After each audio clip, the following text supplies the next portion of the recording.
squeaking on my chair.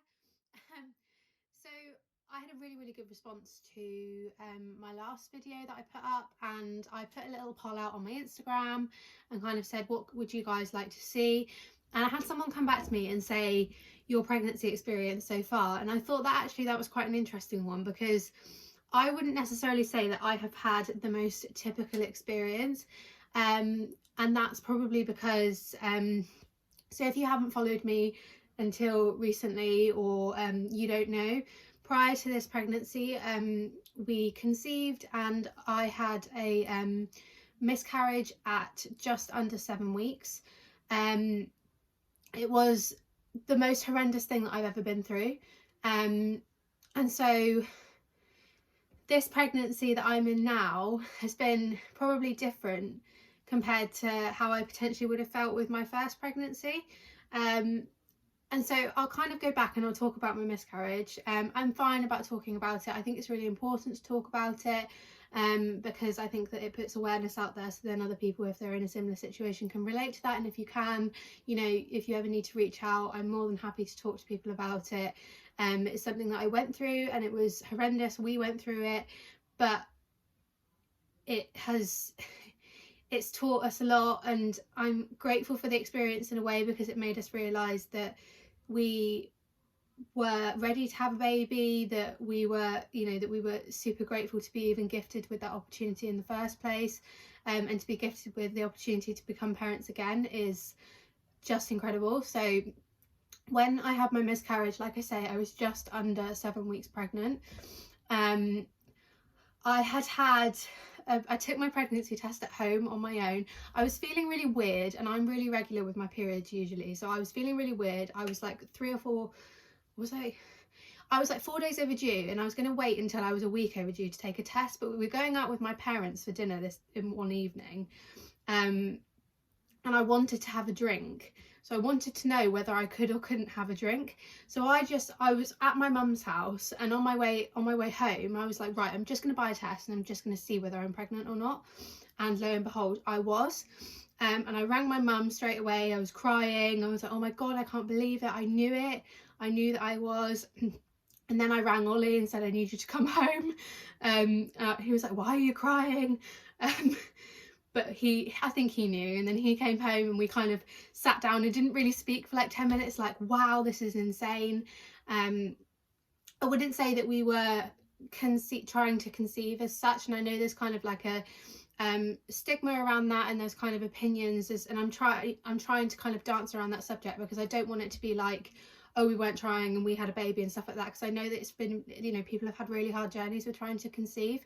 I came off my pill in November 2019, and I came off my pill because it was affecting my mental health. I felt like it was not serving me properly, and it was affecting and suppressing things that I had going on in my head. So I came off my pill for that reason, and Ollie and I were kind of club condom, and then that never really worked out. So we just kind of, I always tracked my cycle after I came off the pill, because I wanted to know when I was due to come on and stuff like that. You know, you plan what you're doing. And so then we kind of carried on, went on with life, and then I found out I was pregnant in the July 2020. So it was quite a long time after, you know, stopping my pill, but also by other people's standards, that's quite a short time, so it's quite difficult to say. So then fell pregnant, was going, I hadn't spoken to a midwife, because I think because of the lockdown in the UK, there was obviously quite a lot of people falling pregnant, and you couldn't speak to the midwife until you were at least 7 weeks pregnant. So I'd spoken to the doctor, and they'd said, here's your midwife's number if you have any issues, blah blah blah. So I then carried on, and then one Monday morning I got up, and I was working in my 9-to-5 job, working from home because we were in lockdown, and I was bleeding. I had pain, like period pain. I wouldn't say I was in agony, but it was every now and then I was like, oh, that doesn't feel very nice, and I was bleeding. And again, it wasn't heavy blood, again, I don't really want to talk, like, I don't really want to upset people and stuff like that by saying these sorts of things, but this is just the reality of the situation. So I noticed I was bleeding. I called my GP, and they said someone will call you back. Someone called me back and they said, you know, what are your feelings? Ran through all of the kind of like, are you hurting on one side and stuff like that. What I will say about that is that I think that I probably dulled down a little bit how I was feeling. And so then from there, they booked me in for an emergency scan 2 days later. So I was then on tender hooks, and they said, if you have any issues, if you bleed more, blah, blah, blah, go out to A&E. So that night I bled a lot more, and, you know, I was really worried. So we went up to A&E, got to A&E, and I was sat waiting in A&E, and I felt like I shouldn't have been there. I had to sit on my own because of because of COVID and everything. Ollie wasn't allowed in with me, so he was sat out in the car park, in the car, waiting for me. And I was really anxious. And then a doctor came out and said it's a minimum 8-hour wait to be seen for triage. And then I got chatting to a lady that was in the waiting room, and she said to me, honestly, they're not going to scan you. Like, she said, I'm not trying to put you off or anything, but she said, I can see that you're really anxious by being here. Like, do you think you'd be better off at home? And I thought, yeah, actually, you're right. So I went home. I rang and spoke to the GP again the following day. They said there's nothing they can do. You just have to wait for your scan on Wednesday. So we went in for the scan and went into the early pregnancy unit. Luckily, Ollie was allowed to come in with me. And they couldn't find anything on the scan, which was really hard to take. I'm not going to get upset, but it was horrible. I think initially when we were in there, like, I was in shock, so I was just kind of like, okay, all right, okay. I think I took it from their perspective, I probably took it quite well. I didn't cry when I was in there. I just wanted to get out. It wasn't until we got out into the car that I kind of had a bit of a meltdown and got a bit upset, which is only natural. And then from there, it was kind of a bit of a weird time. Like, you feel like a bit of a failure. Like, it's hard.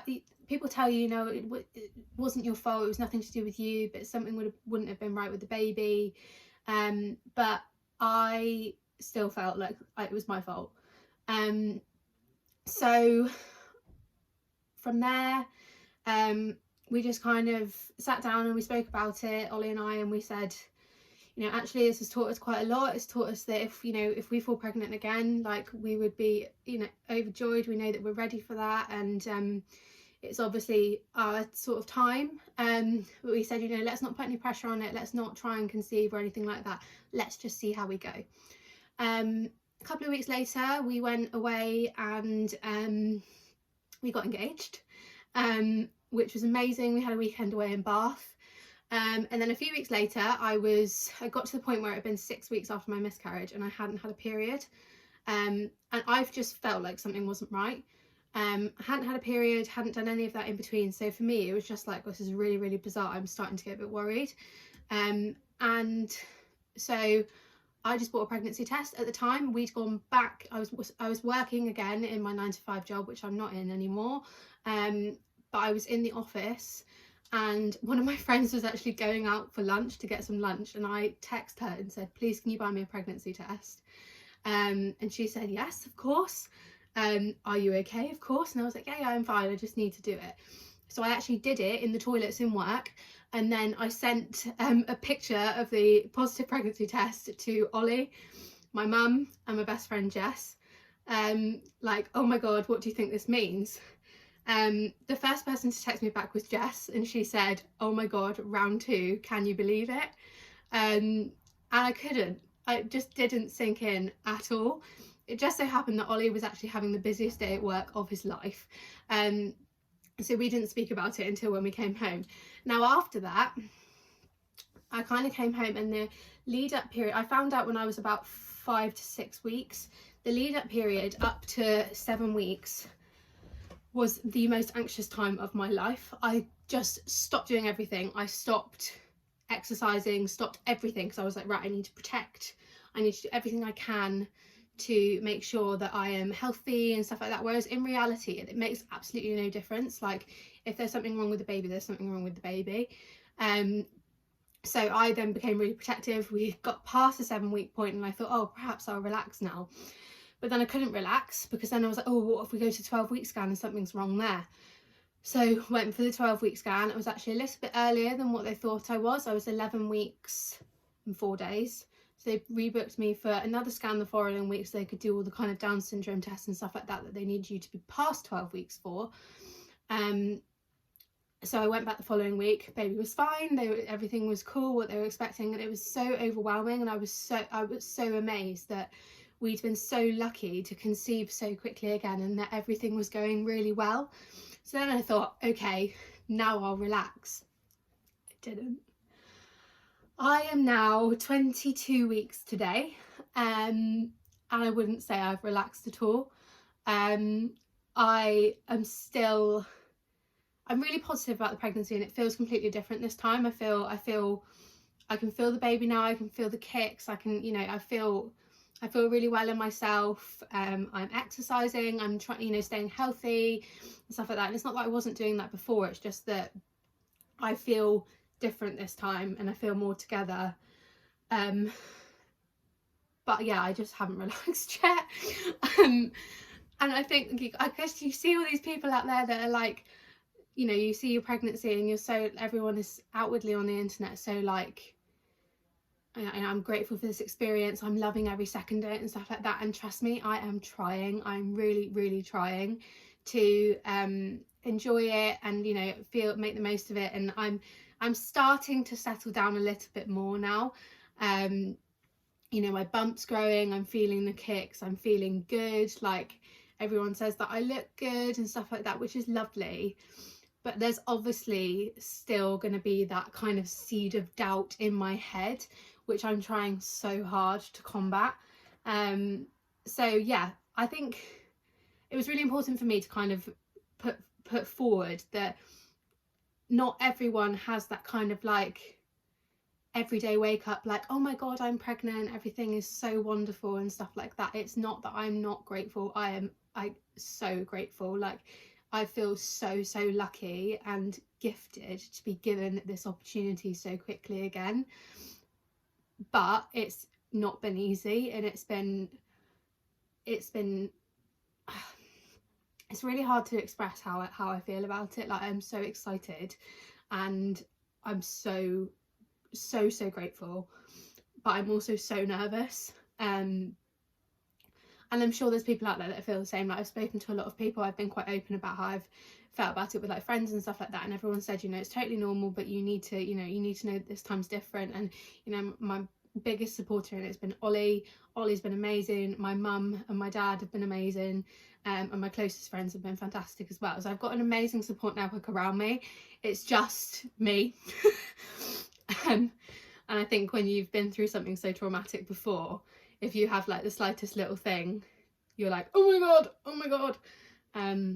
But it's normal and it's okay. And there's things that happen that you're not prepared for. And it's uncharted territory.